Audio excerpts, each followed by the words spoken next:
All right. Good evening, everyone. I'd like to call the May 3rd Master Plan Implementation Committee meeting to order on this fine Monday evening. We'll start with roll call or the statement. I forget. Roll call. I would go with the statement first. Statement if you first. have it in front of you. I did, and I went to the list of names instead. So I will go to that, and I will fix it. All right, here we go. All right, so pursuant to Governor Baker's March 12th, 2020 order suspending certain provisions of the open meeting law, GLC 330A, Section 18, and the Governor's March 15th, 2020 order imposing strict limitation on the number of people that may gather in one place, this meeting of the Master Plan Implementation Committee will be conducted via remote participation to the greatest extent possible. Specific information and general guidelines for remote participation by members of the public and/or parties with a right and/or requirement to attend this meeting can be found on the town's website at www.northandoverma.gov. For this meeting, members of the public who wish to watch the meeting may do so on their televisions by tuning to Comcast Channel 99 or Verizon Channel 28 or online at www.northandovercam.org. No in-person attendance or members of the public will be permitted, but every effort will be made to ensure that the public can adequately access the proceedings in real time via technological means. In the event that we are unable to do so, despite best efforts, we will post on the Town of North Andover website an audio or video recording, transcript, or other comprehensive record of proceedings as soon as possible after the meeting. If the public would like to participate in the public hearings, please email your question, comment prior to or during the meeting to ashapiro@northandoverma.gov. The question comment will be read during the proceedings and responded to accordingly. All right, so now I'm going to do roll call here. James. Who was first one? Is that me? You. It's you, sir. I am here. Fantastic. Thank you. John. Here. Meredith. Here. Sean. Here. All right, Kelly. I'm here. Chris. Did you? Here. Chris? All right, and then so that's everyone. I know Holly is not here today. Stan can't make it. And I'm not sure about George, but that's who we've got. Kelly, sorry. Kelly, would you mind asking if someone can do the record the minutes for this meeting? Oh, sure. So Andrew has asked if anyone can help out with the meeting minutes. Can anyone help out with the meeting minutes for tonight?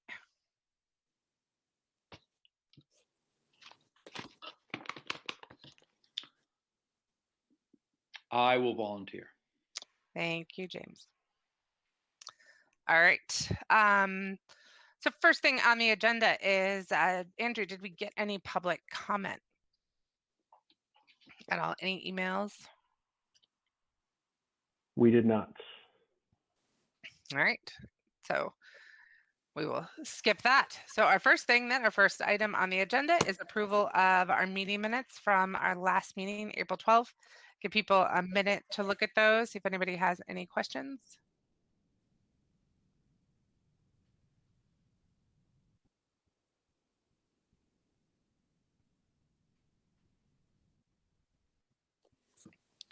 All right, if nobody has any questions, I'm sorry.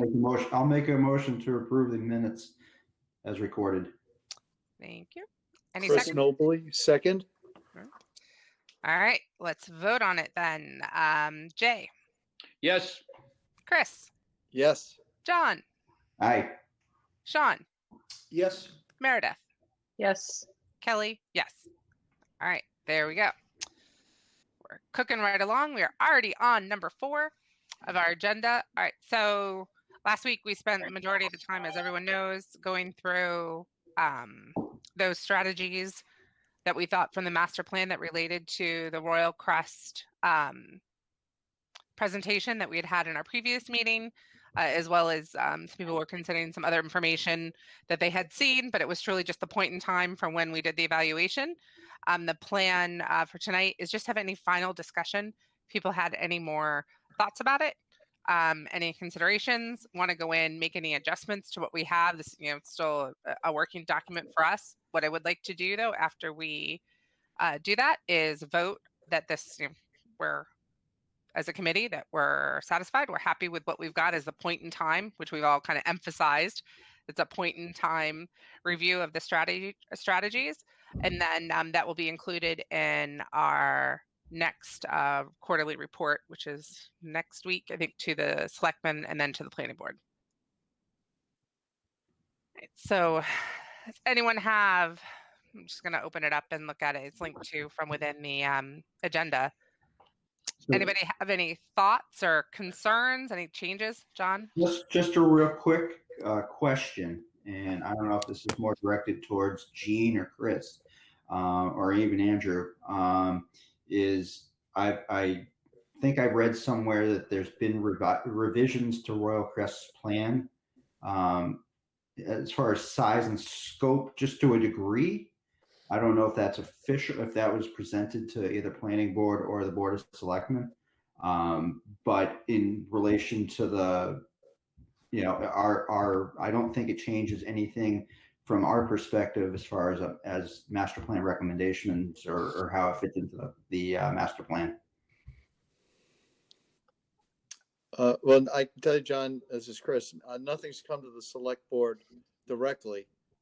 So I don't know. Andrew, have you had any? I'll let Jean respond. She's been working with the team on that. Go ahead, Jean. Yep, so nothing has gone to the planning board either. However, as you know, we have a working group, and so we've certainly been working with them and conveying what we're hearing. They're conveying what they're hearing in terms of feedback. They've indicated they're listening. They are entertaining, I guess, at this time, addressing density concerns, building height concerns, setback concerns, but a plan has not been released or presented to either planning board or board of selectmen at this time. Okay. Actually, I would add one thing though, that maybe it's how information flows. There was an economic impact study, which we received as a select board, which talked about a lot of components and what the working group is on. So that, and it did lay out some additional detail about phasing and so forth, which we weren't aware of earlier. So that may be a little bit of what's in the air. Yep, so that all that is linked to the planning board agenda for tomorrow night. So we're doing both the fiscal impact as well as the school capacity. Merrimack College is also attending to kind of address the board directly for perspective on their component here. I will say that the fiscal impact was done contemplating the full build that they have presented to date. And so any reduction theoretically would reduce some of the impacts. So That's I saw the planning board agenda. Maybe that's what triggered, what I had seen. So yeah, I know it's hit Facebook that they're entertaining. So I'm not sure if it's coming as part of their discussions with abutters and neighbors, but it hasn't been presented to the planning board. Okay. So is there anything that we'd want to do with that or consider this? John, what do you think? You just wanted to bring it up, or is we still taking the point of time, or what do we want to do? No, I just again, I don't think anything that subsequent to resizing, rescoping, I don't think it's going to change anything that we've discussed previously, how it relates to the issues we discussed. Okay. All right. Anybody else have any comments or changes that they'd like to make as we go through this? Just as people are looking at it, what I'm thinking, so really open to ideas from anybody else on this, is I was thinking of removing any of the strategies here that we put not applicable, just removing them in terms of what gets submitted to with our quarterly report to the selectmen and the planning board.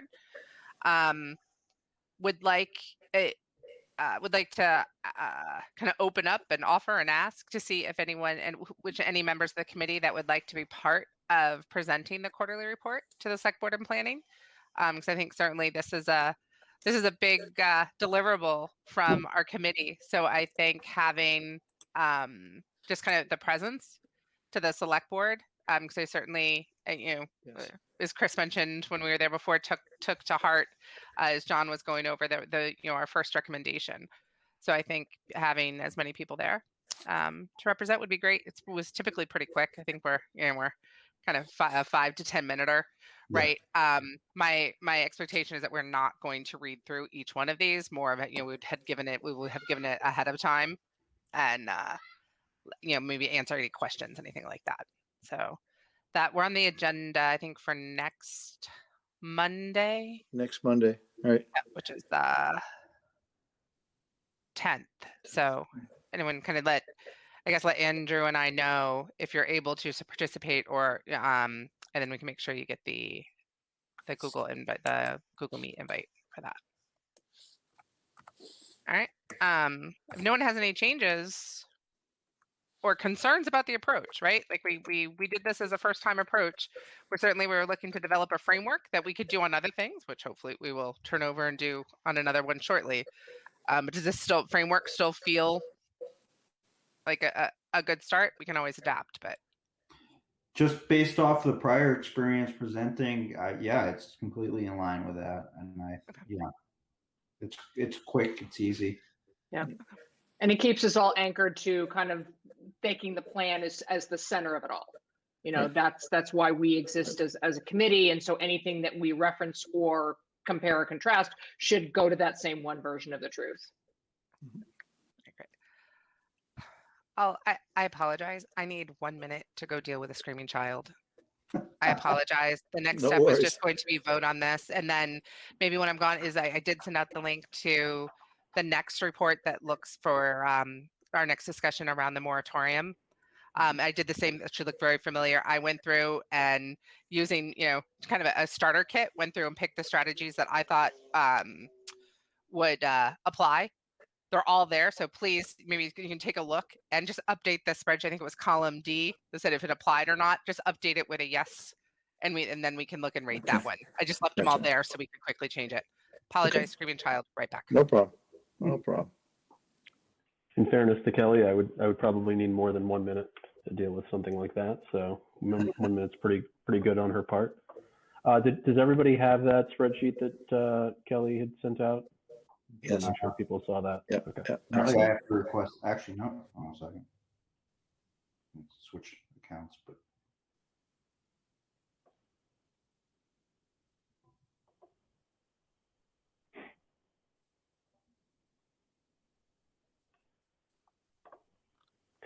So did we take a vote on that last? No, waiting. Not yet. Not yet. Okay. So we're just going to wait till Kelly comes back to do that. Okay. Right. Yeah.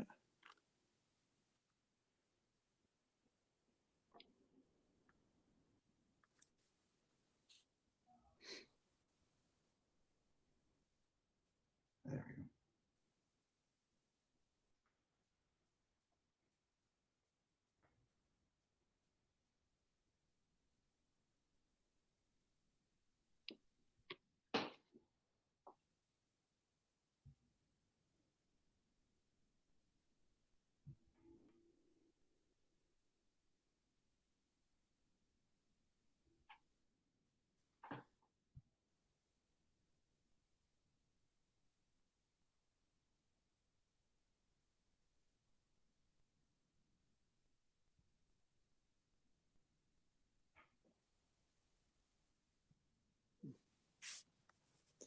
Why isn't that opening?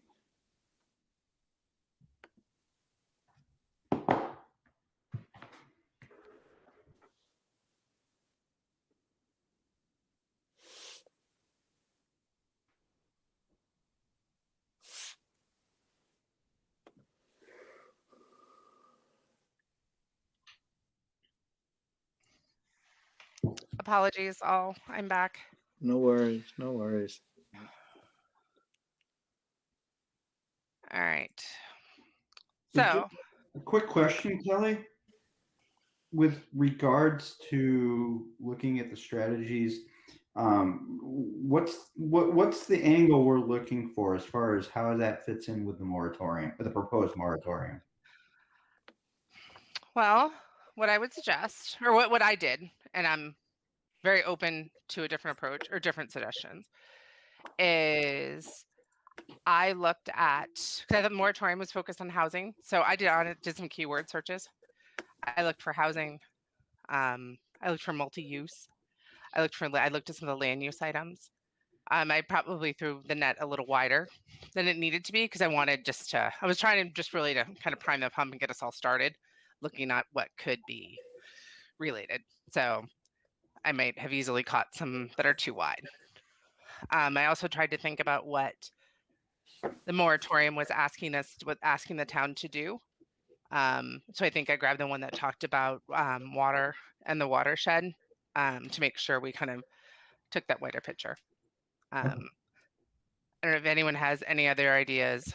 Very open to catching more, doing less. That was my thought. Well, one thing I Yeah. would add, Kelly, is that there's a ripple effect to the moratorium on potentially on existing proposed projects, which in turn impact commercial and some other components of that. So I would think about maybe the shock waves, if I was to use that term, of what that moratorium would potentially mean to other developments, not just what it does in and of itself. Is that got it? Yeah, it makes perfect sense. And I wasn't thinking about that. So if we don't have as much housing available, increase in housing, we potentially have less people, therefore potentially less demand for other retail, commercial businesses? you can look at it a bunch of different ways. Okay. You could look at it like, what would it affect existing? Well, if you have this moratorium and it impacts the ability to put the senior center up, is that something that's connected to the master plan? Right? If it forces a delay in, we'll say, Royal Crest, does that have an impact with what's being proposed, how that would connect up? So just trying to think about all the iterations of impact, because it's such a blunt instrument. I think it's really important for us to tease out, I think, as much as possible that's related. Good point.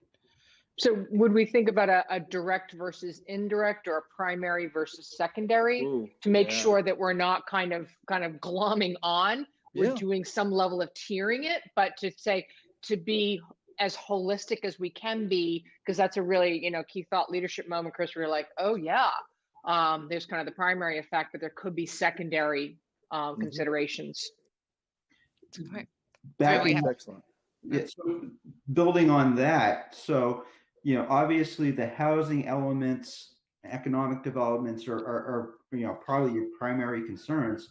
And looking at it from a transportation standpoint, without approved projects, portions that are relative to complete streets and what aren't going to get done or included in these projects. So there's the long-term effects, and there's obviously the short-term effects, the immediate choices. So the transportation stuff, at least as I see it, and I didn't really want to start commenting on them individually, but as a blanket statement, there are longer-term transportation impacts,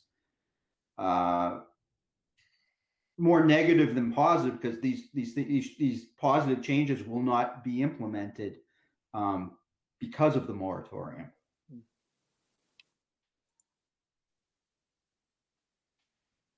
Good point. So I think that's to merit. I shouldn't say that.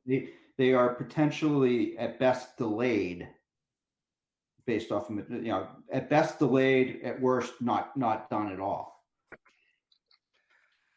So to Meredith's point, that's the potential tertiary or secondary, or whatever we want to classify it.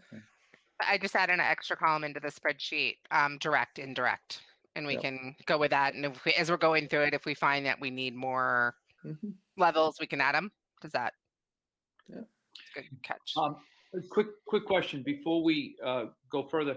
Where is this moratorium? I mean, how far along is this in thinking? I mean, how legal is this? What are we reacting to here? I know the public wants and has proposed this moratorium, but where is it? How real is it?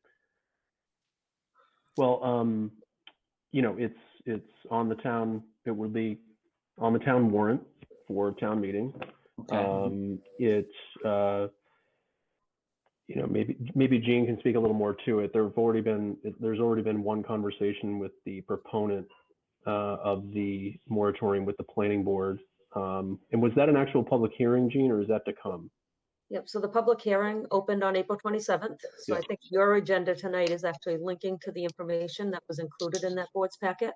One of which of the items there is an opinion letter. So our town manager went to outside counsel to get an opinion as to the form of the warrant articles. So James, I think you're right. I mean, there is question as to the form. It's recommended that the proponents for this housing moratorium speak with both the moderator and our town council to try to get it in better form so that action can be taken at town meeting. But where it stands right now is the planning board is required to hold public hearings for zoning amendment articles. So the hearing opened on the 27th. It's been continued till May 4th. It very likely will be continued to May 15th before they make a recommendation. I would say the overall sense, and Kelly, you can correct me if you have a different sense. The overall sense of the planning board was the article really doesn't address what their real concerns, and that the developments that have already been permitted can go forward with building permits. That Royal Crest will need a town meeting vote to be approved anyways. So it's not as if the planning board can approve the Royal Crest project, and it seems to be trying to preempt Royal Crest project. Right. The housing developments that have been permitted, such as Princeton Properties, Avalon Bay, Minco, the Knights of Columbus redevelopment, all required a zoning amendment at the time that they were brought to the planning board and then subsequently to town meeting. So town meeting actually approved each of those projects to move forward in the permitting process by amending the zoning bylaw at the time. And so I think the overall sense was like the town has participated in the approvals of all these projects, which now the cumulative effect is what they're concerned about. The discussion about studies, so each individual project as it was approved did go through a vetting process for traffic and school impact and civil and stormwater as Rural Crest would as well. And so the two that were really highlighted as maybe haven't been done in the aggregate are the water capacity study and the sewer capacity study. And so since our planning board meeting, and it's in the staff report that I presented to the board tomorrow night, the town manager has informed me that she has within her budget the ability to hire those studies. And so again, to summarize, my sense of the board was more that they felt those studies were necessary and would be helpful. However, I'm not so sure they were all supportive of the moratorium. Okay, Gene, you're not so sure that, I just didn't hear your last thing. You're not so sure that these things apply to the moratorium, or? I'm not sure what you mean, but one of the bullets in the moratorium article was to do a series of studies, and they named off a list of topics. And all I'm saying is, I think the board, again, Kelly, I'll look to you if I'm speaking out of turn here, but my sense of the board, having listened to the meeting, was that they felt a number of those studies have been done. However, the cumulative impact for water and sewer, they felt would be good information at this time. Okay. And we're supportive of maybe pursuing the studies. They haven't made a recommendation on the moratorium itself. However, it seemed that people thought it really wasn't going to accomplish what this group was trying to accomplish. Right. The only project that is up for consideration is Royal Crest, right? Because the others have been approved. Correct. Okay. So those are in discussion items before the planning board. It is not at application time. And should the planning board ultimately want to present a zoning amendment to account for the Royal Crest redevelopment, Yeah. That zoning amendment would go through a public hearing process, just as this one is with the planning board, and then it would require a town meeting vote. Right. So, I mean, I guess that's my question is this, the whole moratorium idea seems like some sort of emotional overkill to me, because town meeting has to approve the zoning. And if the town doesn't want to rezone Royal Crest for this project, then the people have spoken. Is that right? So this whole idea of a moratorium just seems. Jay, to your point, and I think Gene articulated this as well. I just, Yeah. Because ultimately, if the moratorium is in response to not just housing in general, but really to the Royal Crest project, yes, because of the Royal Crest, the rezoning that has to occur in order to facilitate the Royal Crest project has to go to town meeting. Yes. People will have the opportunity to vote yes or no, up or down on the Royal Crest project, essentially. Right. Gene made reference to the studies that are being requested. I mean, something that I noticed in the language is they're asking for a comprehensive study, okay, for all of those different things. And that's not something, this is just a side comment, and this is just my comment. This is not something I heard at the planning board or anything like that, but that's not something that's typically done, at least not in my experience as a planner. Any number of those issues might be studied. And certainly the town needs to make sure that its services are adequately, able to, provide for the town, Right. And based on the number of housing units that are out there.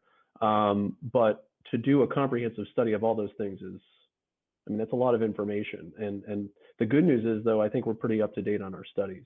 Maybe save for a couple of things we could be doing. We can look at a little more. But we just did a whole school capacity study. We're looking at traffic on every project that comes before the planning board. And we're doing a watershed update as we speak. So I think we've done a lot more planning than a lot of other communities that probably approve a lot more housing units than we do, to be honest with you. The other thing I'll just quickly mention, you mentioned, the Royal Crest would be the only project that would be affected by this. That might be true as far as what's out there right now as a proposed project, but I think it's 3 units or more would be restricted.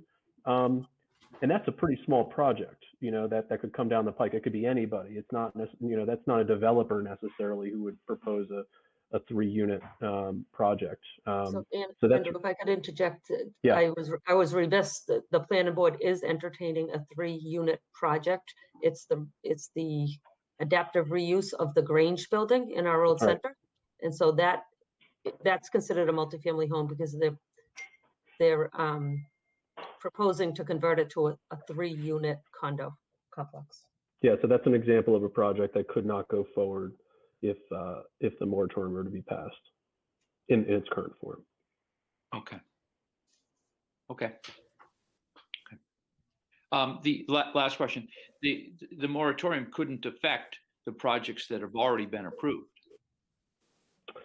We like as Gene mentioned, we have an opinion from an outside legal counsel that we and she's a very good and well-respected legal counsel, so we take her opinion heavily. Yep. So that says that no, those projects would not be affected. Right. So Avalon currently is pursuing their building permits, and I think they're moving forward.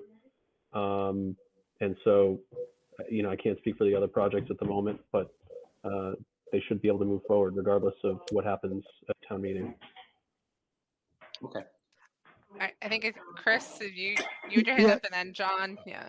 Okay, appreciate it. Well, Andrew, just to follow up on what Andrew's saying here, I think it is important to recognize that, this, I think, can be painted as a reaction to Royal Crest. This is not a warrant article about Royal Crest, that it is about impacting our whole town.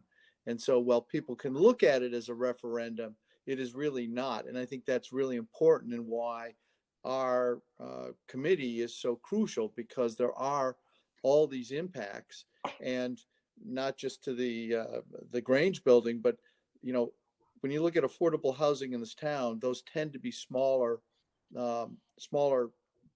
units, smaller, 2 to 4 unit properties and so forth, there are all these risks that are exposed with a moratorium. And well, again, we have a legal, we have a opinion. It is not a ruling, and there's also an kind of a risk of a reputational risk that we have in our community when you have this sort of thing floating out there.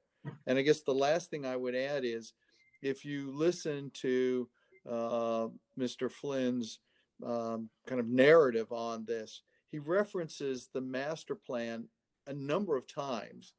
And I will say a little frustratingly selective in what he picks out of it. And when you look at some of the data that was used, and I know Gene and Andrew can certainly address it more in detail, but really cherry picked some of that data to the point of basically saying there's enough affordable housing in our community. And I think it's a mischaracterization of the master plan, using some of the comments in lieu of what some of the conclusions and recommendations are. I don't know, Gene or Andrew, if you would add to that, because I think that's an important piece potentially to add to our statement. Yeah, I think that one line he was quoting out of the master plan is the consultant team said there was a healthy number of multifamily housing or something in 2017 or 18 at the time. And he did keep pointing to that. But as everyone knows, the master plan is a really broad document, intentionally so. It's 190 pages. And I think we've had a number of people come before us recently kind of picking different statements to justify what they're trying to accomplish. And I think we just all have to acknowledge that there's always another side of it. If you just go to the next chapter, you could pick out a sentence to kind of counter their sentence. So, I mean, rightfully so, he's pointing to the master plan. We're glad that people are actively looking at the master plan. And I think, Chris, to your point, I mean, I heard from someone else the term cherry picking was used after that meeting as well. So I think everyone just has to take it in and digest it. And there's a forum to voice concerns. And if anybody wants to submit any to the planning board, you can certainly email me and they'll be introduced tomorrow night. I'll just make one more comment. I agree with everything Gene just said. And I mean, even in the 3, housing goals that are listed on the Royal Crest strategy document that you all are looking at, one of them is update the town's zoning bylaw to promote a mix of uses in areas already served by public infrastructure, such as downtown Route 114, Route 125, and Sutton Street. And I know that doesn't say the word housing in there, but mix of uses does imply that housing can be part of that mix, certainly. And I know that the master plan also points back to our housing production plan. In many instances, our housing production plan certainly is a document geared toward promoting additional housing opportunities in town. So it certainly doesn't, raise the idea that we should be halting in our tracks in any respect with respect to housing. And then the last thing I'll quickly say, Chris brought up the issue of reputational risk. And this is just my personal opinion. I don't want to necessarily speak for the town on this, but as someone who's worked in economic development for a handful of years, I don't know a developer that would be eager to jump into the fray to do commercial development in a town that just initiated a housing moratorium. It's kind of like, it's not a very open, hey, we're open for business type of mentality to display. And really, housing and commercial development are intrinsically linked. And again, I'm not trying to connect it back to Rural Crest, but that's been a theme of the Rural Crest project. The proponents are talking about the number of housing units they're trying to propose in order to support the retail and the commercial they want to also bring to the site as well.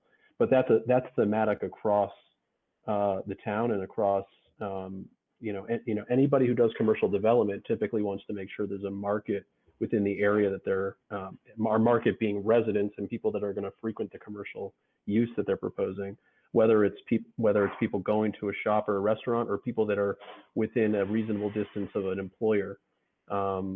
So those things are intrinsically linked. So I think it's kind of antithetical to the idea of, good economic development in order to, if you're gonna throw up a housing moratorium. That's just my opinion. Right. John. Someone else's turn. I do have one more question, but it's somebody else's turn. John, I think you were. All right. So I get two points. One, the master plan's done for a 10-year period. The moratorium as proposed would eat up 20% of that time. So you're losing crucial development time. 2 years precludes you. So, in the immediate time frame, we're looking at the impacts on Royal Crest. And touching on what Andrew said a little bit, what's to say a year down the road, we get some, there's some other projects proposed, and they're valid projects, something that would add to the town. By enacting a moratorium, you've precluded yourself from even considering them. We don't know what the economy is going to be in a year or 2 years from now. And I think a moratorium just shoots yourself in the foot because it denies you the opportunity to even consider them. So that's my first point. Is it ties your hands, and bigger picture thing. A moratorium seems like a cheap way of avoiding the issues. It's rather than take a project by it, and discuss the validity of the project and how does it, the town has ways and means to discuss it. We have a planning board, it goes through them. There's a method, a clear-cut method on how to deal with a project as it's presented for development in the town. And the moratorium seems like an easy way of just avoiding it, rather than having engaged residents who help chart the path of where they want the town to be. It's rather than no, we just don't want to deal with it. And I'm of the mind that there's a reason this meeting's public. It's everything is a public process, and there's ample opportunity for residents to be involved in that process. If it means that much to them, then show up for the meetings, have a voice, get your comments on record. I just think moratorium is just the wrong way to go about doing it. That's just my personal opinion. Mm-hmm. Jay, did you have something? Yeah, I need some help. I've always attributed the development in these large developments in North Andover to two things. One is it's such a desirable place to build, so developers want to be here. But the second thing is that is a bit troublesome when it comes to the density. Is it what's the state law, 40B? Is that okay? So because North Andover wasn't up to par with its affordable housing, developers were able to propose rather large projects that we wish they weren't so big, but it had a lot to do, in my mind, with the fact that because we weren't up to speed with the number of affordable units, they had kind of free reign to come up with these rather large projects, and that we wish weren't so big. Do I have that right? So Jay, the recently permitted projects, Princeton, Avalon, and the Knights of Columbus redevelopment, as well as there's 51 units going on the East Mill side. Those are market rate. They are not 40B. So they didn't come in under the 40B provision. And and what's going to ultimately happen is it's going to push the delta even further away from 10% as these new housing stocks come on. So the most recent 40B permitted, I believe, was the Berry Farms project, which did have 196 units. And it's the largest of the ones that I just referenced, but Princeton had 192. And so Berry Farms was a 40B.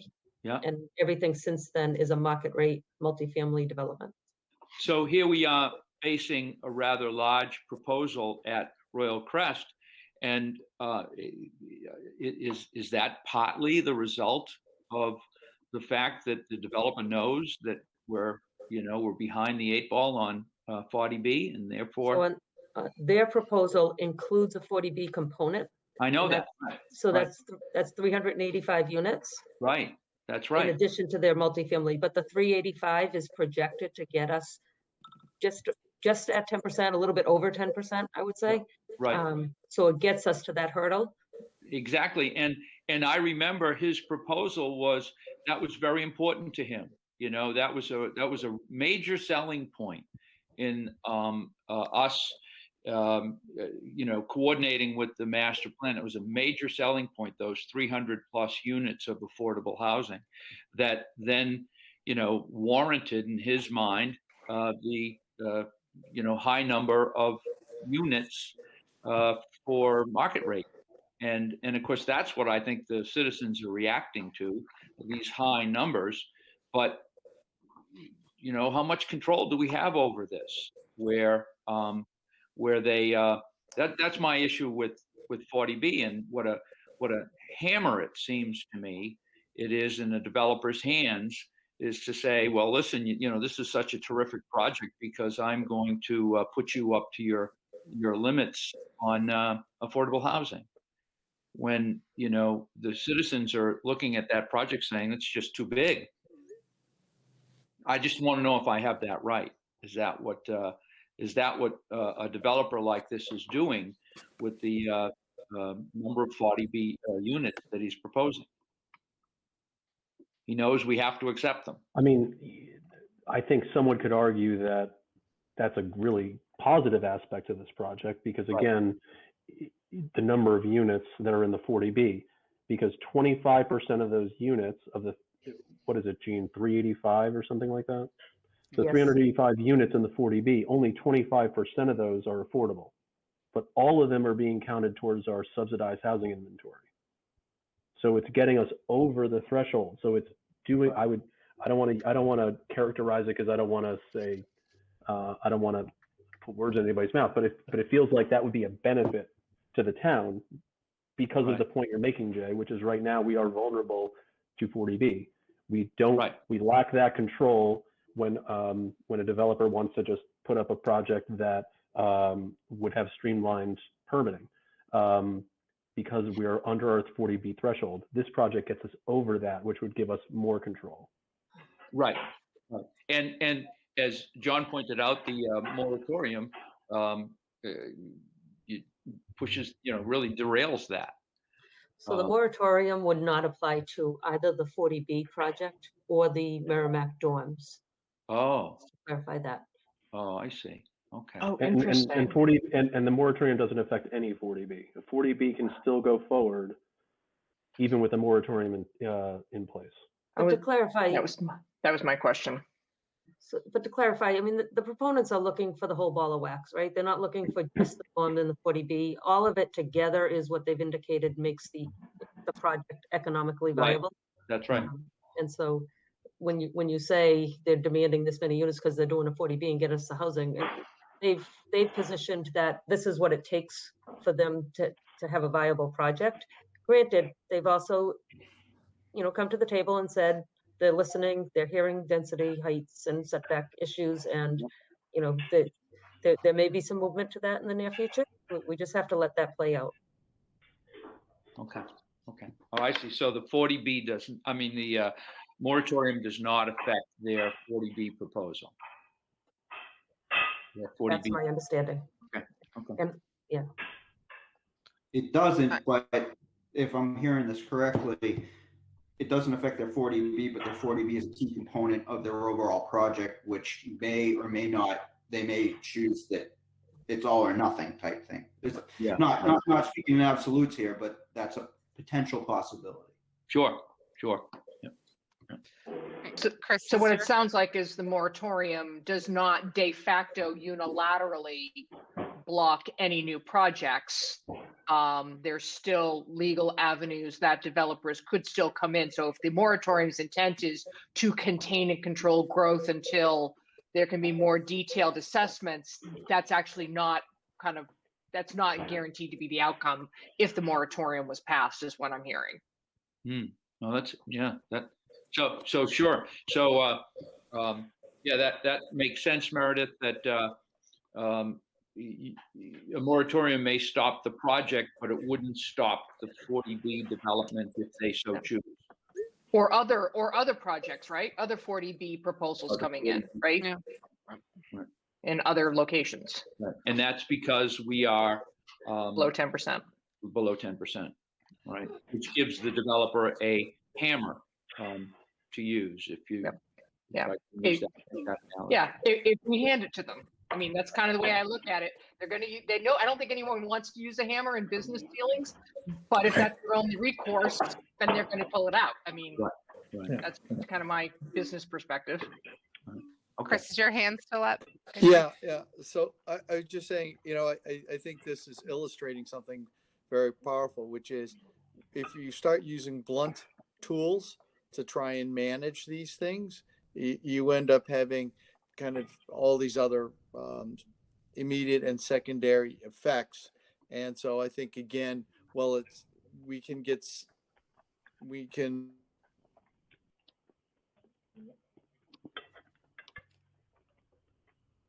I lost Chris. Or is I it me? lost him. Yeah. Frozen. So Chris would see the moratorium as a blunt tool, right? That I sounds think like that's where he was headed. As soon as he comes back, we can ask him that.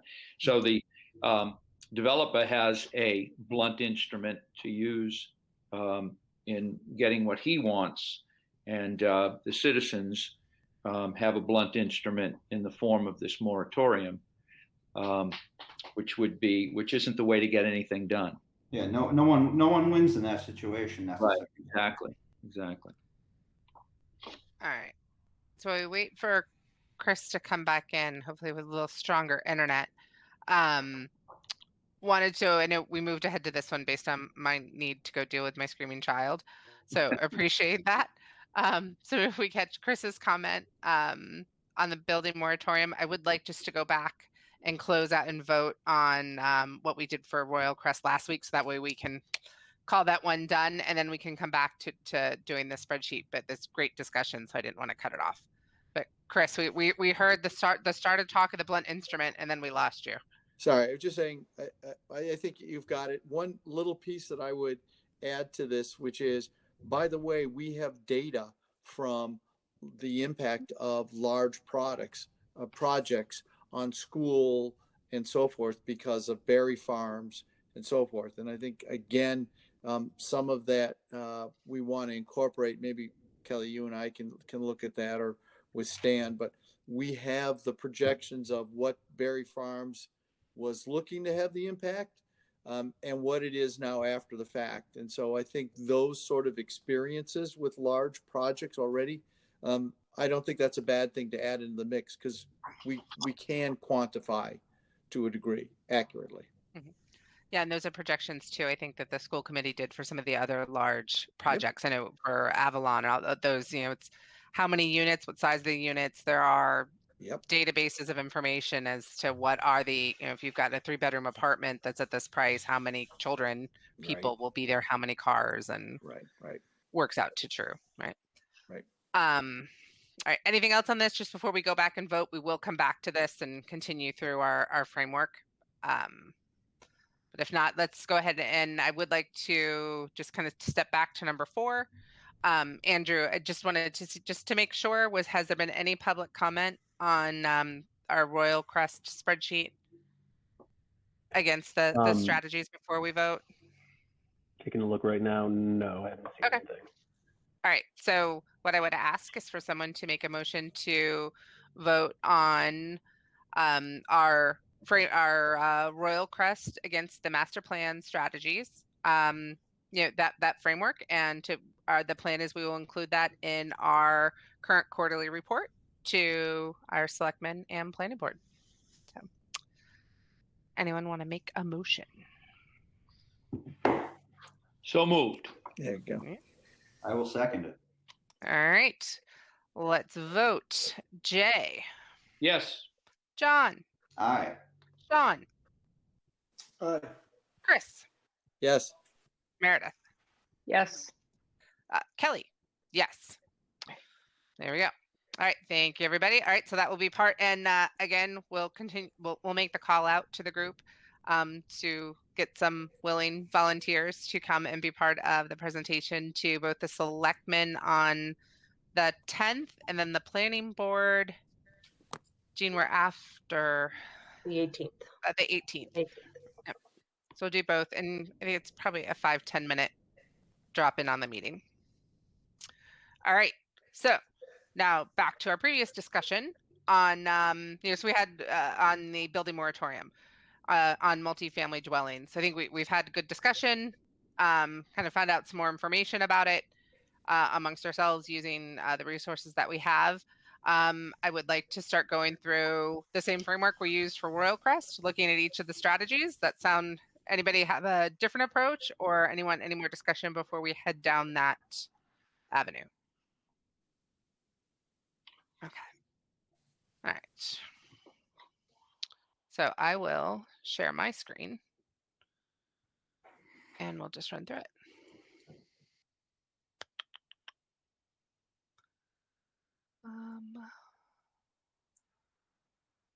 Am I sharing? I don't know if I'm actually sharing. Not yet. Can't see it yet. Slowly but surely. Too many monitors. It's all good. It's all Screen good. 2, screen 3. Which one is it? There you go. Yeah. All right. Let's see. What do you? Too many monitors.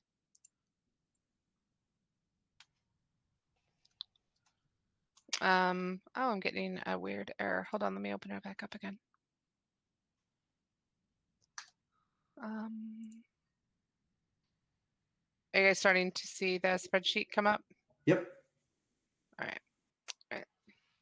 Let's switch off to the other one here.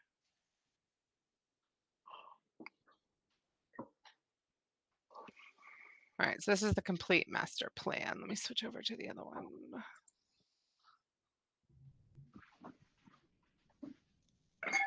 The internets are crawling, sorry. Not working fast on Andover Street right now.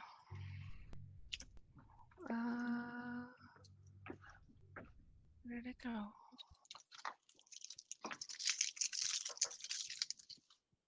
Sorry, folks.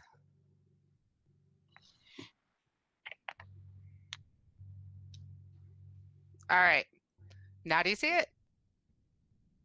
Yep. Yes. Okay, Yes. perfect, thank you. All right, so unless, what I suggest is we just we filter down to the ones that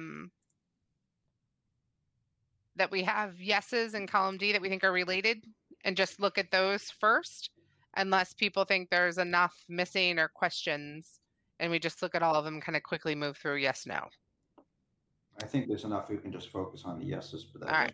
just my opinion. Okay. All right. All right, so it just filtered it down to the yeses. And then I've got the same columns over here, right? We've got our, any comments, and this, again, this is point in time. What do we know today? Do our ratings, positive, neutral, negative, not applicable if it's, we picked a yes, it's not really a yes. And then direct or indirect impact. Back to the conversation from Chris and Meredith earlier. Do you want to just hide the columns F through whatever, just so we can? That would be pretty helpful. Thank you. Good idea. Perfect. Google Sheets challenges me every time. Like it's Excel-like, but not quite Excel. I know. Nothing's in the right place. Yeah, We're all So, there. I know, it's close, drives so me close. crazy. All right, first one up. Looks like we're in the land use section. So we've got focus new development and zoning changes along key commercial corridors that may be more appropriate for higher density mixed use development at key nodes or intersections. Negative, right? Now I would say negative because this talks about mixed use, right? So by the fact Exactly. if we're put a moratorium on housing, we've lost a portion of mixed use. Anyone feel differently? No. And I would say this is a direct. Yep. Yep. And the way I'm sharing my screen, I can't see anybody's faces right now. So if you're raising your hand or anything else, just speak up because I can't see faces. Okay. All right, next.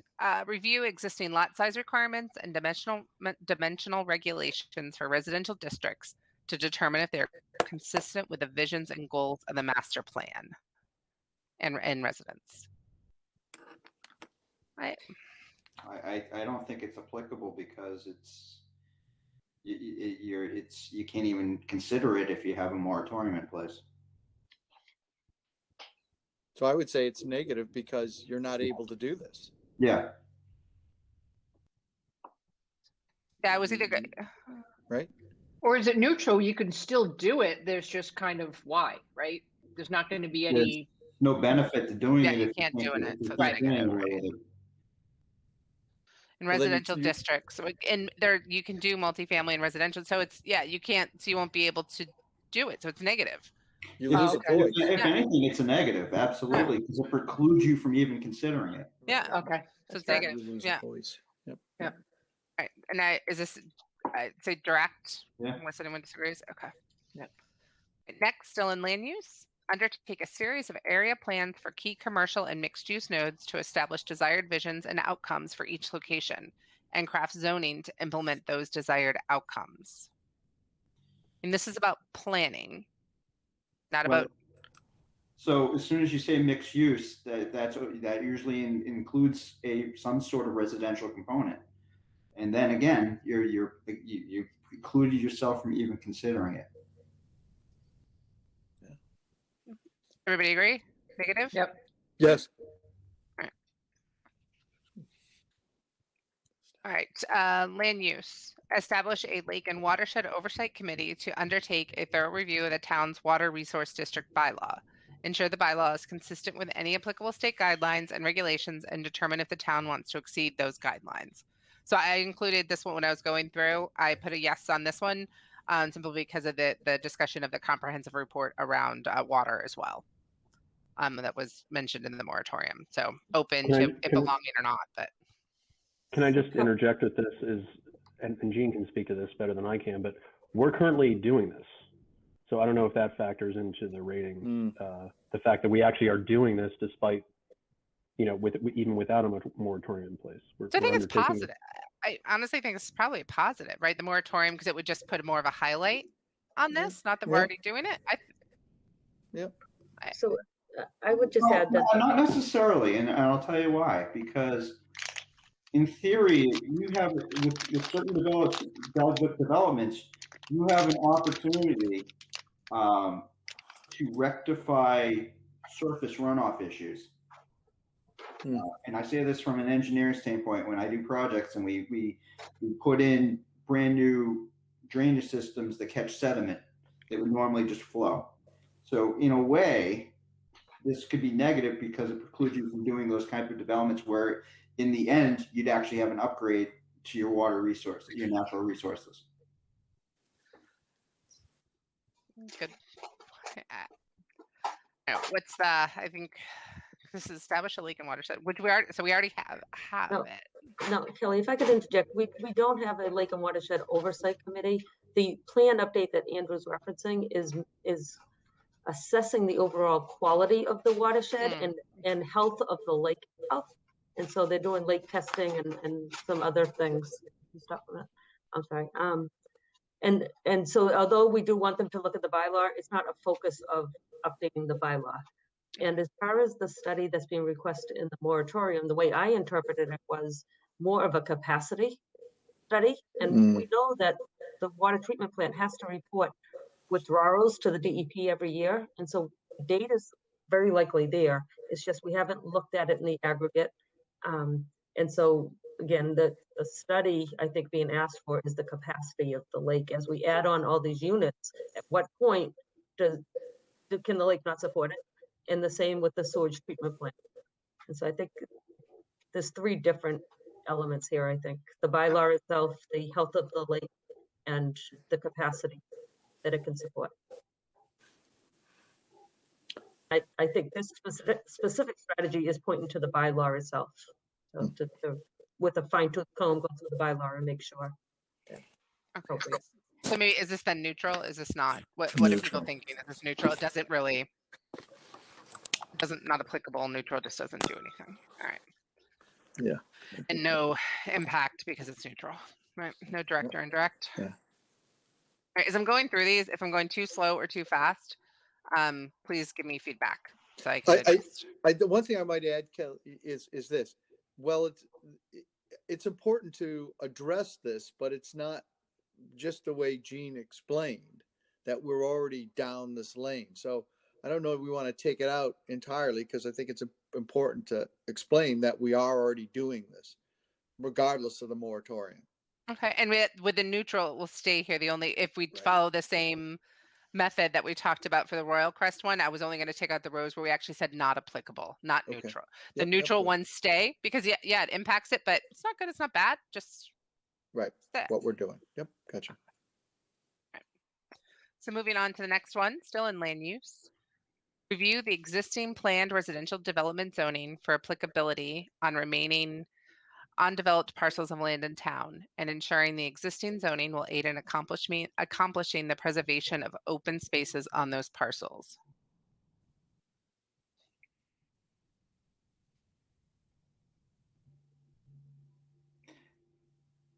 I don't think the moratorium necessary precludes you from doing that. Hmm. Yeah, you won't have a lot of proposed residential development coming forth, but there's nothing that precludes you from revisiting the zoning in the interim. But you can still have single families and things like that. Yeah. It's just so is it neutral? Doesn't I'd is say that what it's you're neutral. saying? I'd say so, yeah. Okay. Right now we're into the housing master element. We had just gone through all the land use items. So the first one in housing, review the recommendations for the Merrimack Valley Regional Housing Plan for consistency with the master plan. Prioritize recommendations that overlap both plans. I think this is neutral. I mean, I think I grabbed it because it had the word housing in it, but I don't think the moratorium impacts this at all. Anyone else? Or The only question be, do we even know what the Merrimack Valley Regional Housing Plan calls for? Well, it's the Merrimack Valley Regional Housing Plan. However, North Andover has an individual chapter within it. So it's our housing production plan. So I'm surprised they referred to the broader plan, but almost every community in the Merrimack Valley region.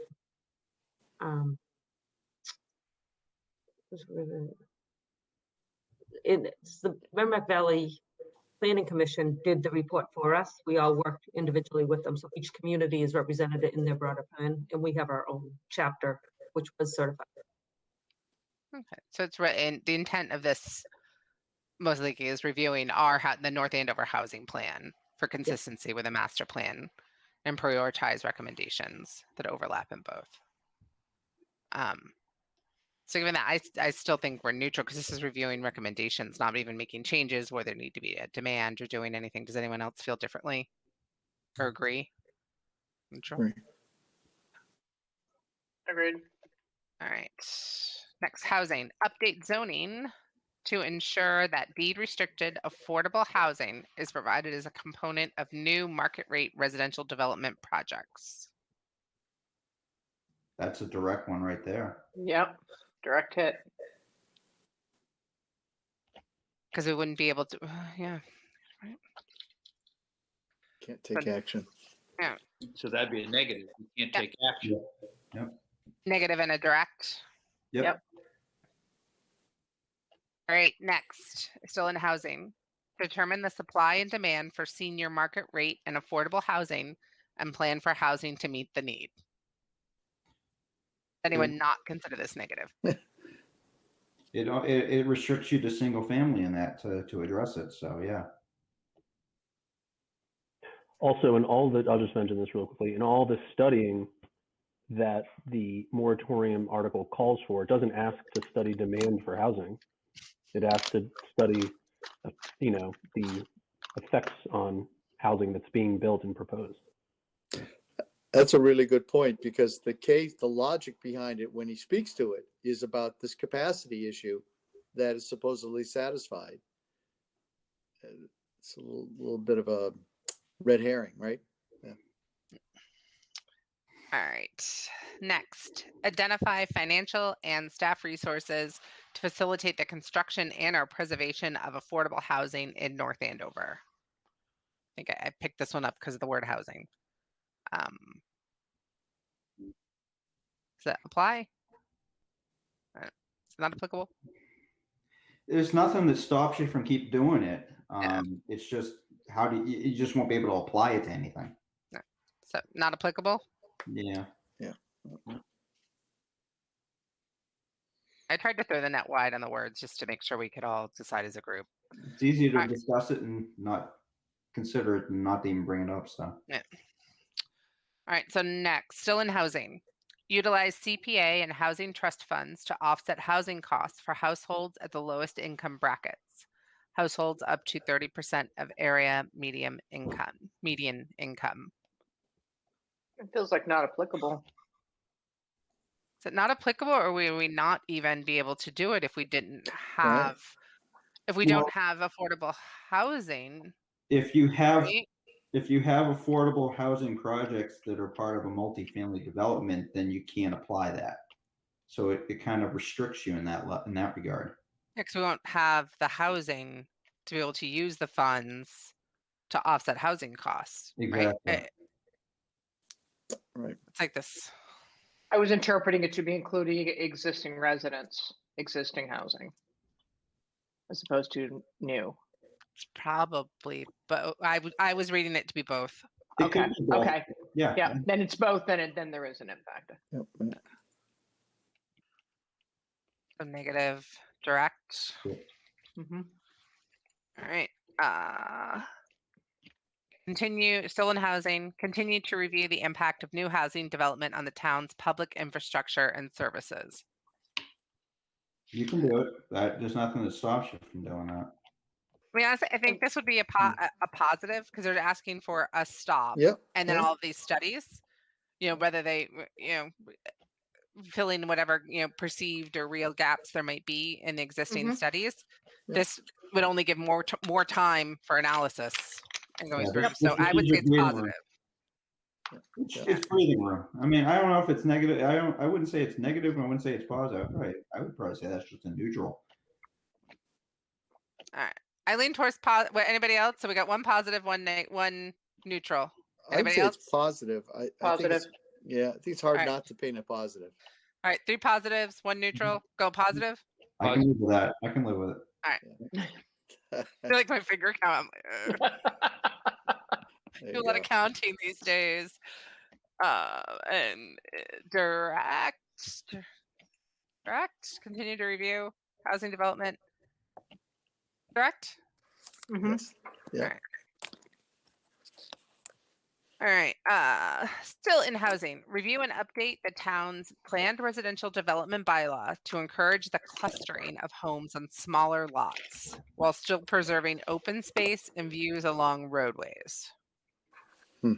So the question is does a clustering of a house on a small houses on a small lot count as a multi-family? I don't know. Potentially, even. The way I read it was no. The clustering of homes on smaller lots.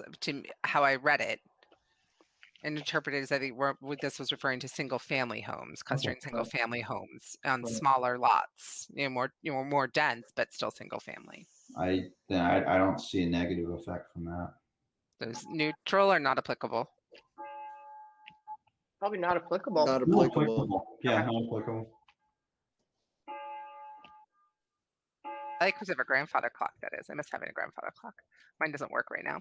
I need to get it oiled. Anyone know a good grandfather clock guy? Okay. Consider zoning changes to low density residential areas in outcountry to preserve more land. Not applicable. I'm going to not applicable. I don't hear anything else. Went with that. Yep. All right. Still in housing. Last 2 for housing. Update the town zoning bylaw to promote a mix of uses in areas already served by public infrastructure, such as downtown, Route 114, Route 125, and Sutton Street. I mean, this has to be negative given That's mixed negative. uses, right? That's a direct. You look right to road crest. Yeah. All right. The last housing. Create an accessory dwelling unit bylaw that would allow small accessory residential units on existing residential parcels. That's a negative. Well, Because if it gets to 3, right? But I believe the accessory dwelling in For Gene, single. yeah, it's just for single. So you'd still Oh. have to be 2 family because it's creating an accessory dwelling on my understanding on a single family home. Yeah, So it would be 2 dwellings. yeah. Yes. That's So I that's, would like, say- that's the in-law apartment thing. But Okay. not a in-law. No, but like yeah, the standalone. Yeah. So this would be not applicable, right? Correct. Would Yep. be my Yep. all right. Out of housing, on to economic development. Encourage the development of mixed-use buildings which support both residential and commercial usage. Negative. Negative.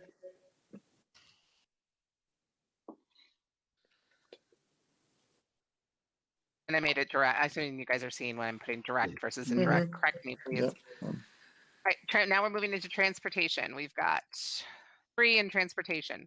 Discourage traffic in residential neighborhoods using context-sensitive roadway design and traffic calming solutions. I'm gonna say this is a negative, but it's indirect because you're denying yourself opportunity. If there's a development for a multifamily where you could get infrastructure improvements out of it, you've denied yourself the opportunity to do it down the line. But it's indirect. It's not a direct thing. All right, anybody else? Nope. Sounds good. Negative, indirect, negative. And I'd say that would apply to the next one as well. Evaluate safety and congestion improvements along key roadway corridors and intersection improvements to promote safer travel speeds, improve safety at key intersections, and create a safer and more connected sidewalk network. This should include conducting traffic counts on arterial roadways to ensure data is recent and relevant. Well, actually, well, the more I think about it, you could make, if you guys wanted to make a case for not applicable, I'm okay with that as well. I think this could be not applicable. I mean, this can move ahead, right? Without like the 114, everything they're doing without Yeah. the bill. Mhm. 114 was going to get done without One way or regardless. another. Yep. without Yeah, question. so this is not applicable. Yeah. Agreed. All right. Last, in transportation, explore innovative ways to increase transportation services for seniors. Captured this one, I think, because of transportation or I think I it's don't know. not applicable. I don't Probably think not applicable. I was thinking Yeah. that if we had more people, there'd be more ways. I was thinking with one of the things they're talking about with Royal Crest, just have increased bus lines and all that good stuff. But I think that's sort of reaching and the whole 9 Yeah. yards. So not applicable. Okay. Yeah. All right. Now we're at the last 3 strategies identified. We're cooking with gas now. It's open space and recreation. A long day of video calls, my friends. Develop a trail rating system that rates level of difficulty, accessibility, availability of benches, barriers to wheelchair access, and more. There should also be a clear distinction between walking trails and hiking trails. I'd say not applicable. I don't know how this one got in here. I don't know what keyword I was doing there, but all right. All right. We'll blame Google Sheets. There you go. Yeah, that's what I'm going with. All right, continue to consider the creation of more athletic fields to support youth sports, including potential use of private property. If we're not developing, we don't have, right? I can kind of see this one, and right, if we're not having large developments, that could be, I don't know. Yeah. Not applicable. That's Not applicable. not Yeah. applicable. Yep. All right. Yep. And then last one, consider options to expand space available for youth services programs, either at the youth center site or off-site and shared facilities. Not applicable. Not applicable. Not applicable. Nope. Okay. All right. So we went through them all. All the identified strategies. Are people comfortable that we caught them, or do we want to look at the ones that weren't identified really quick to see if any of them belong? Are we good with where we're at? I feel like a quick glance. Yeah. Let's just flash through them. Speed round. Speed round. Speed I've been accused of being a fast talker before. All right, I'm not going. You and me both. No, we can read them. I'm not going to read these. So let's take a look and just let me know when to scroll. I'm going to scoot over a little bit so I don't make people too dizzy. Tell me if you spot one.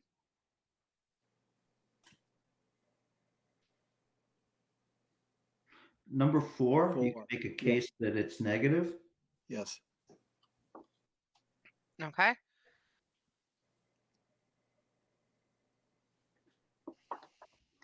Correct. Yes. Yeah. All right.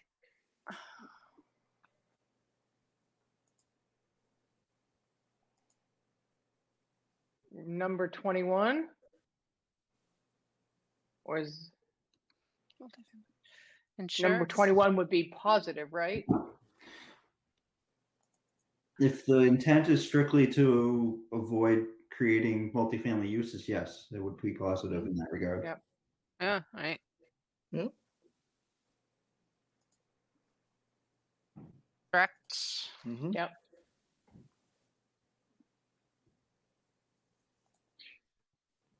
How did you rate 21 again? 21. We said positive and direct. Positive direct.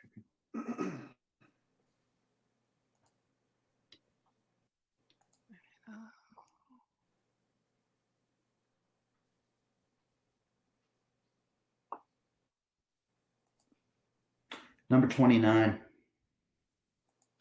Work with large landowners of economically important properties in town Oh, to yeah. identify and track a mix of Yeah. uses. Yeah. Kind of. Negative. Yep. Yep.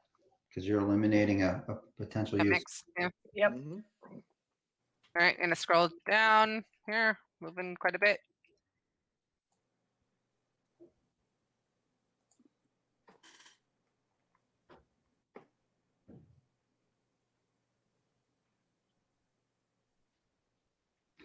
Any transportation ones would all be secondary anyways.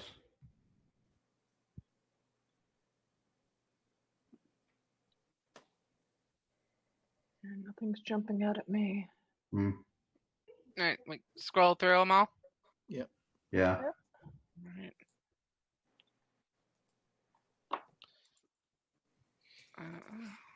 So the last, do you want me to go through all the transportation? You want to look at these? These are the ones that didn't pop up. I don't see any transportation ones that would stand out to me just from recollection that would be direct and or Okay. All right, I'm gonna scroll down. Yep. Or get rid of the transportation. All right, open space and recreation.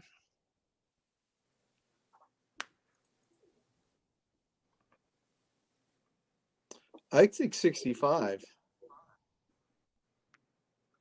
Because if you don't, one of the things that's being offered in this development is this sort of thing. And maybe it's yeah, big focal point of the presentation was like we're going to have walking trails within the property. Mm. Yeah. So negative indirect. Yeah. Yeah. Is that? Yep. Yeah, I don't think there's a question to be if anything negative. Is it direct or indirect? That's the only question. But you guys tell me. Indirect because it's a ripple effect out of it, but I think the point is it's there, right? Yep. Yeah. I'm gonna scroll and get somewhere down off of that one. All right. 72. Yeah, 72 jumped out at me too. Acquire, otherwise protect priority open space parcels. So you're protecting them from development. So if anything, that would be a positive. Positive. Yep. Yep. True. Correct. Correct. Yep. Yeah. Scroll down here.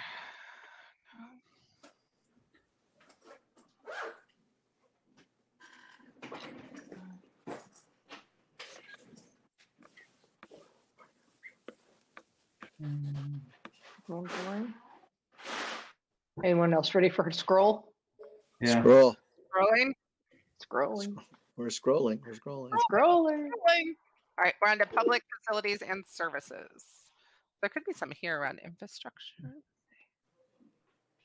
Would that, the town public, is that in any way, number 85, is that in any way, would that be touched on this? With our own buildings? I think we're kind of chicken and the egg, right? Like, so we had to kind of do, what do we have now? If we add more people, yes, we'll have more demand, but we'll also have more money. I don't know. But I I'll didn't know if there was a moratorium, if we would be blocked from doing any renovation of our Oh. own buildings. That was my question. I don't know. Oh, I'm gonna say number 9. I'm just jumping ahead here. 90. Number 90 stands out. Yes, absolutely. Right, you got buildings there that are 40 years old.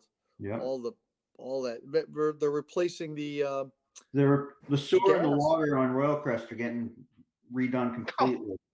Yep, absolutely. so negative, and that negative, Yep, Yep. it's Yeah. a negative. direct or indirect? I'd say direct Correct. because it's all that infrastructure occurs with a development. What do people think about 85? 85. Because it's only multi. The So it's only- moratorium's only a multi 3 or more, right? So it Okay. shouldn't impact our Okay, then need that won't be affected. okay. Okay, Because the town doesn't have. good. I'm glad it won't be affected. Right. Good.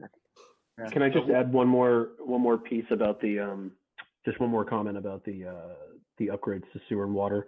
This is not totally related, but I happen to know that none of the buildings at Royal Crest are sprinklered. Yes, right. So if you were to redevelop the property, the fire department's going to require that all of the buildings be sprinklered. So in theory, you're providing a safer context, or at least for initial reactions to potential fires that could break out. So I would call that a general infrastructure upgrade. I know not water sewer per se, but under the general context of infrastructure. Yeah. And That's along those scary. lines, Andrew, accessibility also. It's not right? accessible. Yeah, those Roads- buildings are not, you can't renovate those buildings. They're Yep. tear downs. Yep. They just are. All right. So do we have anything that I haven't seen anything yet that relates to? I mean, we've got provide appropriate facilities and services for increasing aging population. I don't Oh. know if that I applies. think that is more of like the senior center Senior development. center kind of stuff, Yeah. right? I would- Okay. Yeah. All right. That was a reach there. All right. Nice thought. But on that, the Royal Crest proposal includes Senior. 55 age restricted housing. So I think we've got to decide, does 91, is it referencing housing? I don't think that apply. As I read it, I don't think it applies to housing. It's more of support systems for them. No. Okay. Yep, I'm good with that. Okay. Encourage use. I'm not seeing anything. Scrolling. Yep. Rolling. Holy. Oh, look at that. We're there. Whoa. Look at that. We're like, bam. This were the other ones.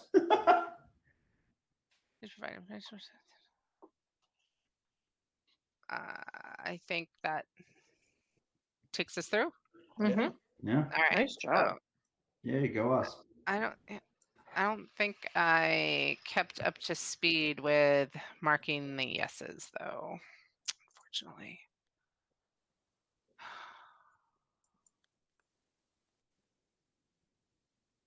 I think these I just gotta mark as yes. All right.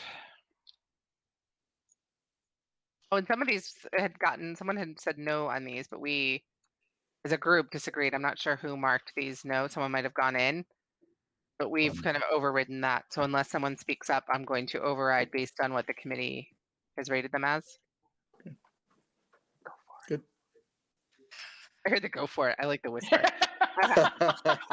it. Go for it. Do it. Do it.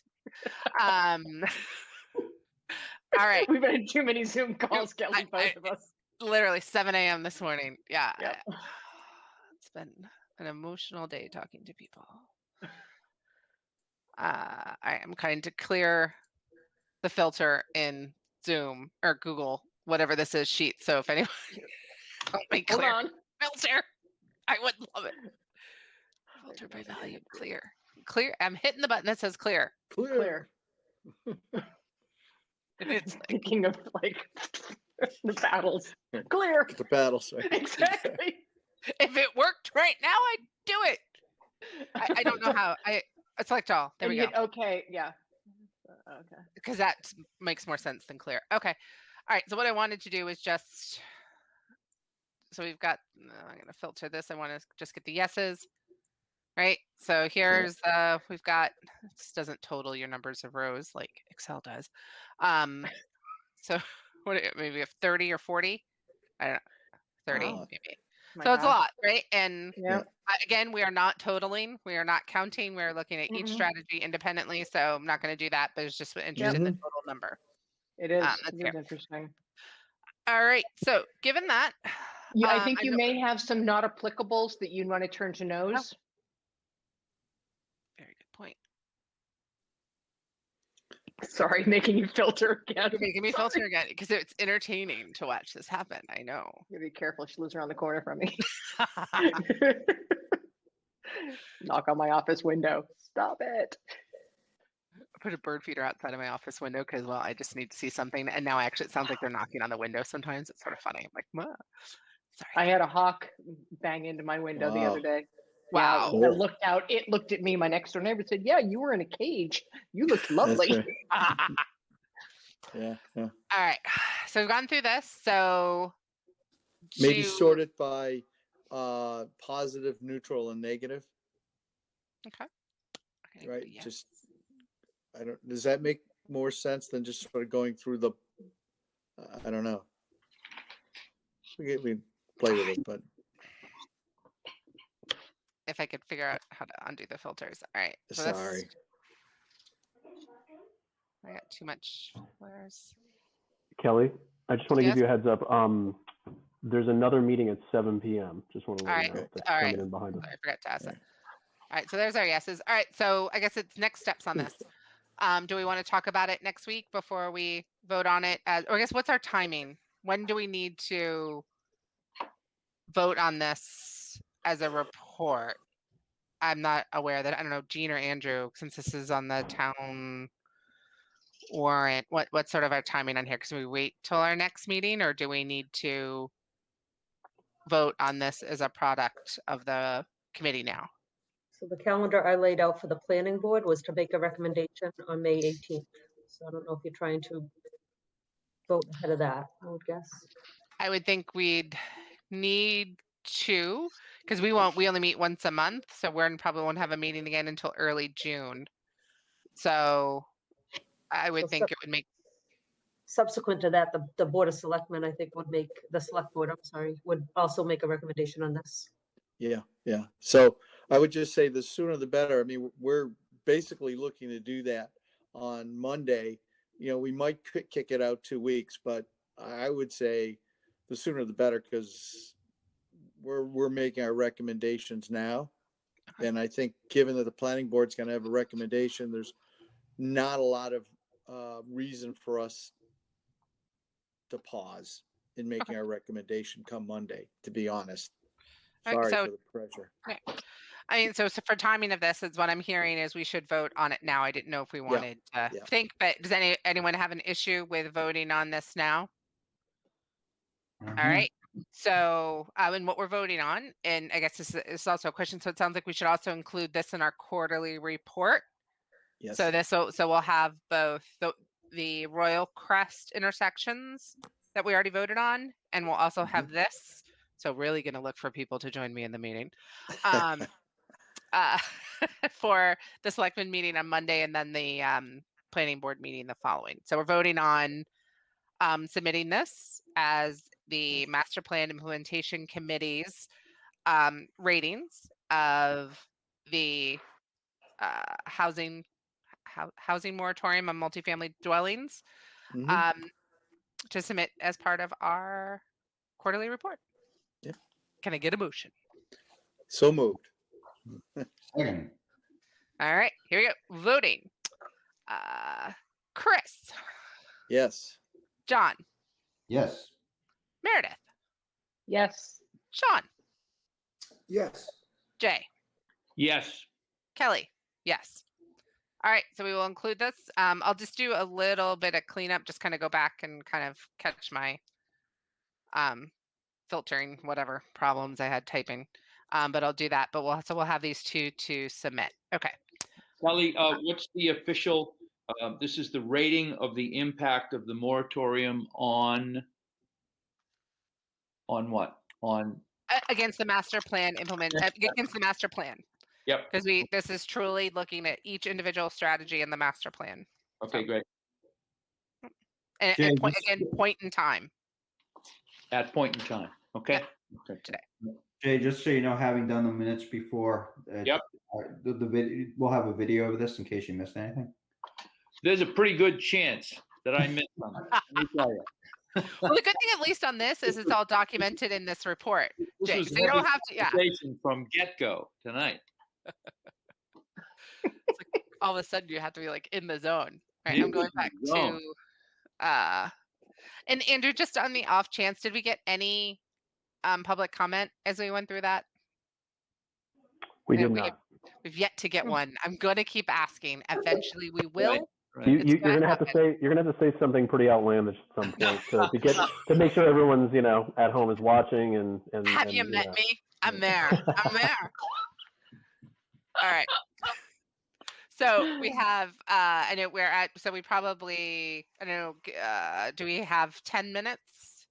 So do you think there's at least one more item that I'd like to cover. Do we have 10 before we have to drop?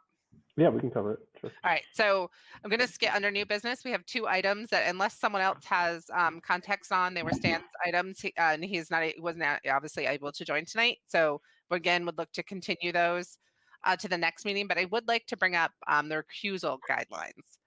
I think that came up again, and I don't know, Andrew, I know you had linked out to something.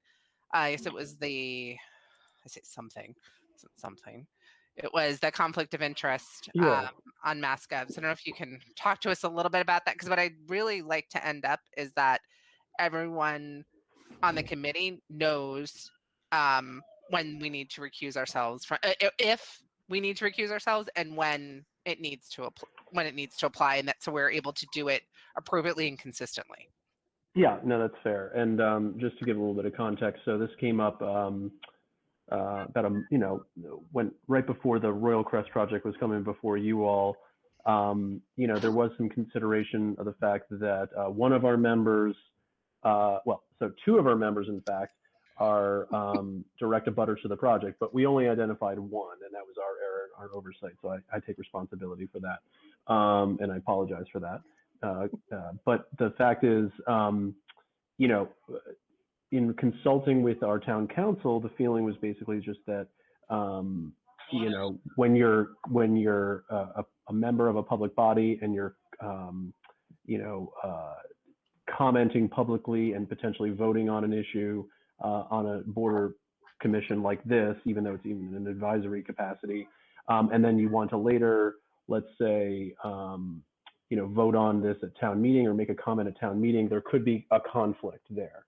And I don't know all the ins and outs of it. I'm not the town council, but when I consulted our town council about it, her recommendation was to advise whoever was a direct abutter just to suggest that they recuse themselves in this situation. So we didn't compel them to do that, but we made them understand that was our recommendation, and or that was what we would advise them to do.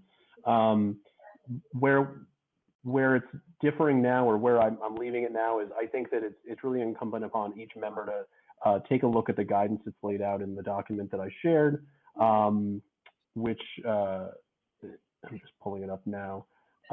It's a summary of conflict of interest law for municipal employees. Technically, you all are municipal employees as committee members. And if you scroll down, there's one specific section that is probably more helpful than the rest. Appearance of conflict. Acting in a manner that would make a reasonable person think you can be improperly influenced is prohibited.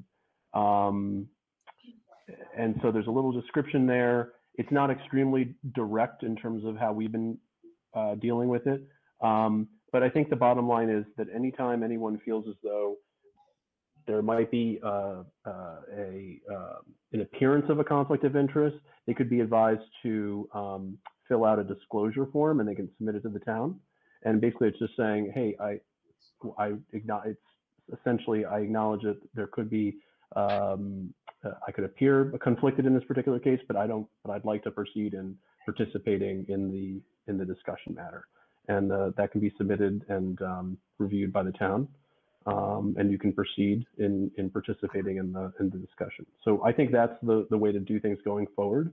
And I would say that any other additional questions on this should be referred to our town council, because she really is the authority, and I'm far from the authority on it. So. Okay.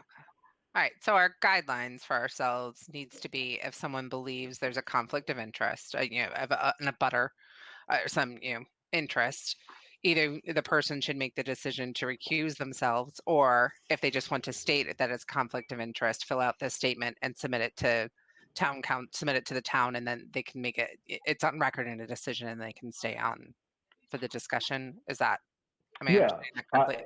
Yeah, and I mean, some people have a stricter interpretation of how something can be deemed a conflict than others. And just as one quick example, like I used to be on a planning board where I live, and there was a project that was going to that was abutting my brother-in-law.